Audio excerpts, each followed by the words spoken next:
Ahora se hablará sobre los huesos que conforman la pierna y el pie. La pierna está compuesta por dos huesos, que es la tibia y la fíbula o peroné. La tibia se articula superiormente con los cóndilos del fémur e inferiormente lo hace con el talus, y al hacerlo transmite el peso corporal. La tibia se localiza en el lado anteromedial de la pierna, casi paralela a la fíbula o peroné, y es el segundo hueso de mayor tamaño del cuerpo. Tiene un cuerpo o diáfisis y dos extremos, uno distal y uno proximal. Tiene tres caras, una cara interna, una cara externa y una cara posterior. Ya que esta es una vista anterior, no se podrá apreciar una cara posterior. Y la cara interna se encuentra libre de inserciones musculares. Tiene tres bordes, un borde anterior, que es el más sobresaliente, y un borde interno y un borde externo. Por el borde externo, la tibia se conecta al peroné o fíbula a través de una membrana interósea. Esta está compuesta por potentes fibras oblicuas que descienden desde la tibia a la fíbula. Esta membrana posee un foramen llamado foramen nutricio, por el cual pasa la principal arteria que irriga el extremo proximal del hueso y de la médula. En el extremo superior, la tibia tiene dos carillas articulares que no se ven desde una vista anterior, también llamadas platillos o mesetas tibiales, que son ligeramente cóncavas y que corresponden a los cóndilos medial y lateral, que sobresalen sobre el cuerpo medial y lateral y posterior. La tibia posee una tuberosidad, llamada también la tuberosidad de la tibia.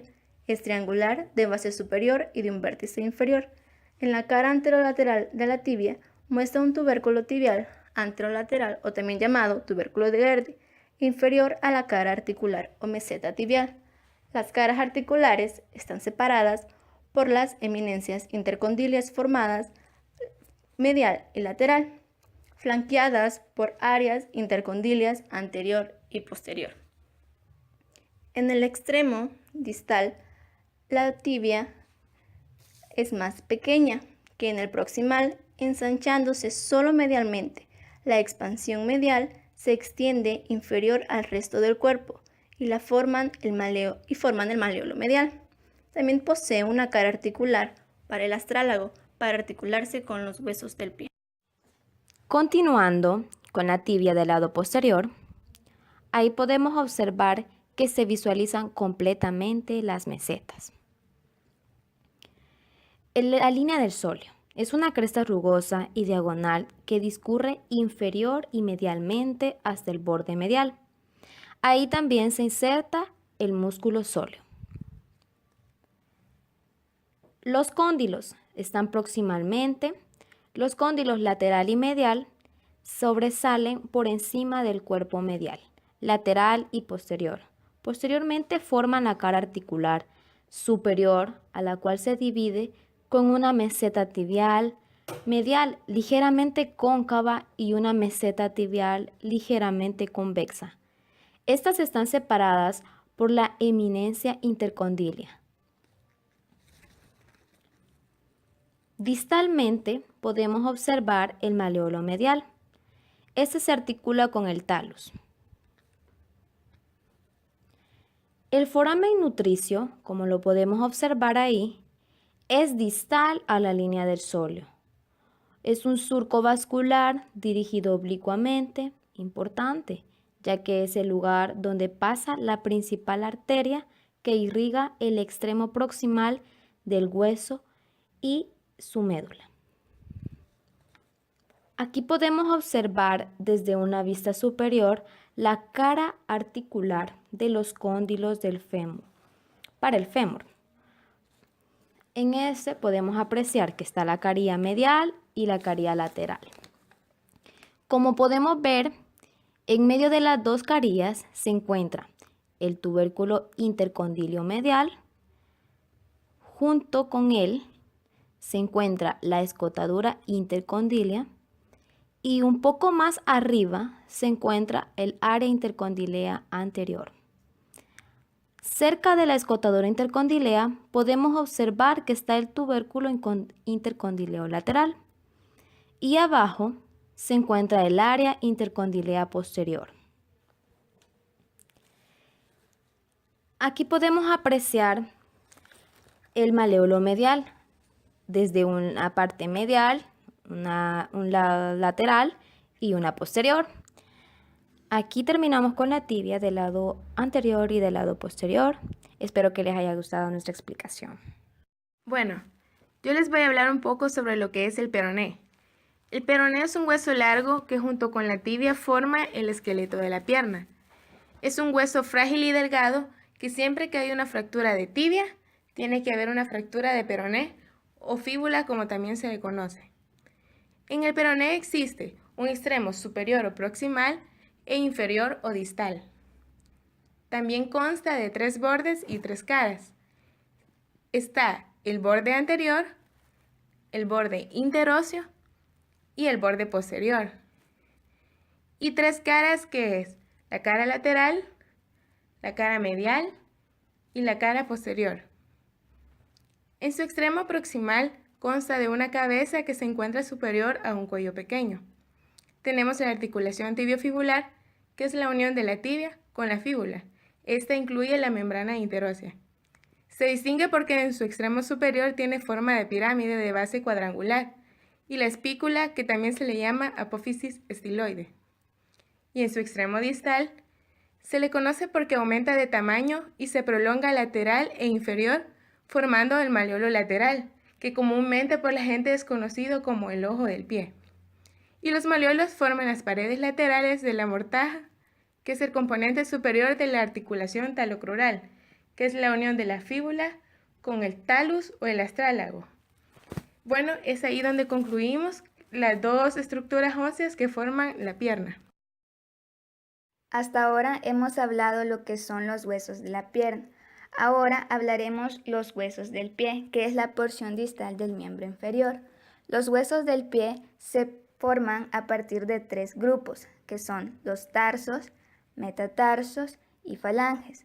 Los huesos del tarso son 7 a diferencia del carpo, que son 8.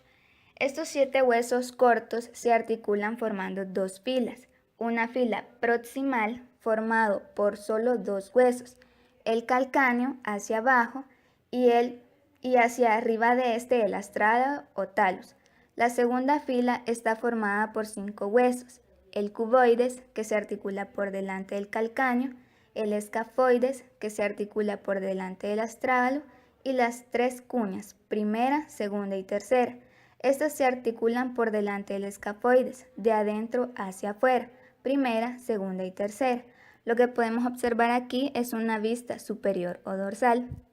Los metatarsos son 5 huesos largos que se articulan hacia adelante, son los conos del tarso. Y por último tenemos las falanges, primera falanges, segunda falanges y terceras falanges.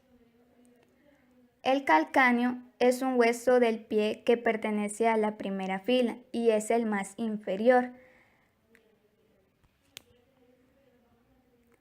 Tenemos una vista superior que forma la superficie articular astragalina anterior, media y posterior.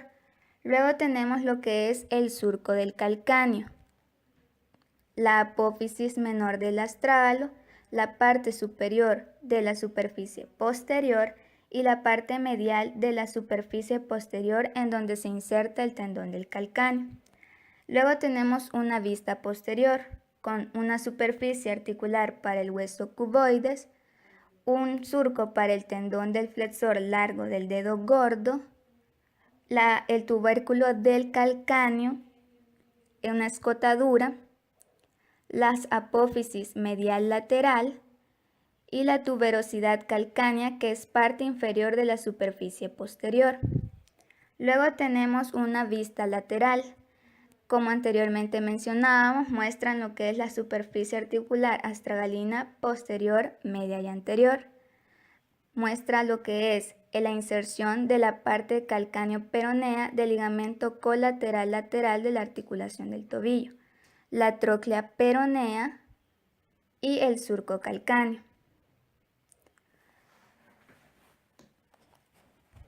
El astrágalo es el único hueso del tarso que carece de inserciones musculares y tendinosas. La mayor parte de la superficie está cubierto por cartílago articular. En esta vista podemos observar lo que es la superficie articular para el malleolo medial, la superficie articular con el extremo distal de la tibia, un cuello, una cabeza y una superficie articular para el navicular. También se muestra lo que es el cuerpo y el surco para el flexor largo del dedo gordo.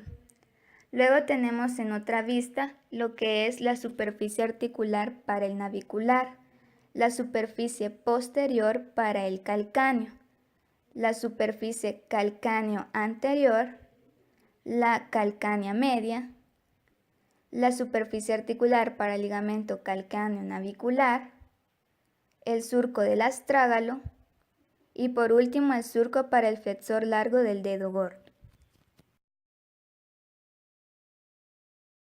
Continuando hablando con los huesos del pie, mencionemos acerca del cuboides. El cuboides, como su nombre lo ubica, es que va a tener forma de cubo o de cuadrado y va a tener 3 carillas articulares, una inferior para el calcáneo y una superior para los huesos metatarsianos correspondientes. En la cara lateral proyecta una tuberosidad y un surco en el cual lo atraviesa lo que es el tendón fibular largo. El cuboides es el hueso más lateral de la fila distal del tarso. Luego del cuboides podemos mencionar al navicular, o también denominado escafoides. Tiene características específicas que lo hacen reconocible. Una de ellas es que es aplanado y otra que tiene forma de barca. También podemos mencionar que tiene una carilla articular para lo que es el talus, que es cóncava. Si lo vemos posteriormente notaremos la concavidad. En este caso no se puede observar mucho, pero la flechita indica que ahí está la concavidad. Topográficamente el navicular se va a articular con lo que es el talus, las 3 cuñas y lateralmente con el cuboide. El navicular también presenta una tuberosidad que es bastante palpable y está ubicada lateralmente e inferior. Está ubicada para lo que es la inserción tendinosa. Luego de estos están las 3 cuñas o también denominados cuneiformes. Las cuñas y cuneiformes tienen características específicas. Si las enumeramos de medial a distal quedaría primera, segunda y tercera o medial, intermedia y lateral. La primera tiene su característica principal que es su tamaño, que es más grande que las otras dos. La segunda es la más pequeña y la tercera tiene un tamaño intermedio. La tercera se va a articular con lo que es el cuboides y las 3 se van a articular posteriormente con el escafoides o inferiormente y superiormente se van a articular con lo que son los metatarsianos.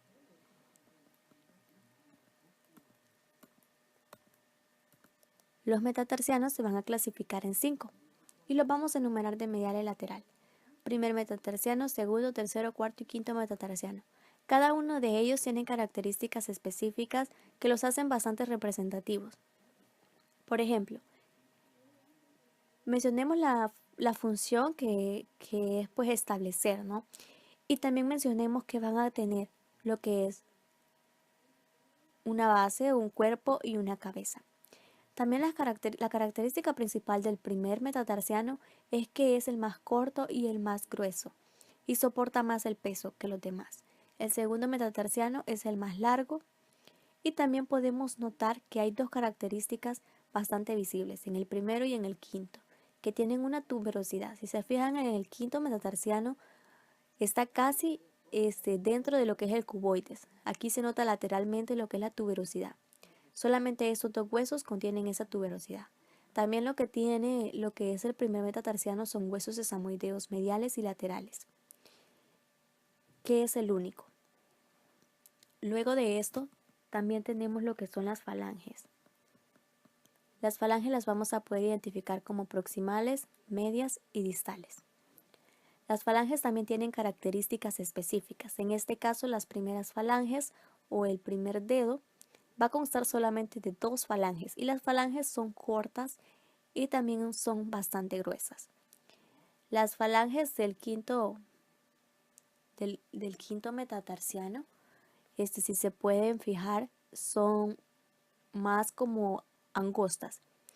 Y también en la formación, cuando se llega a una edad bastante alta, que ya las personas comienzan a entrar A una tercera edad, estos huesitos comienzan a fusionarse.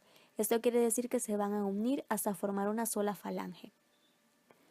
Los demás huesos normalmente tienen sus 3 falanges. Solamente el primer dedo va a contener 2 falanges. Y eso sería todo por lo que es el miembro inferior de pierna y pie. Esperamos que les haya gustado y que haya sido de su agrado.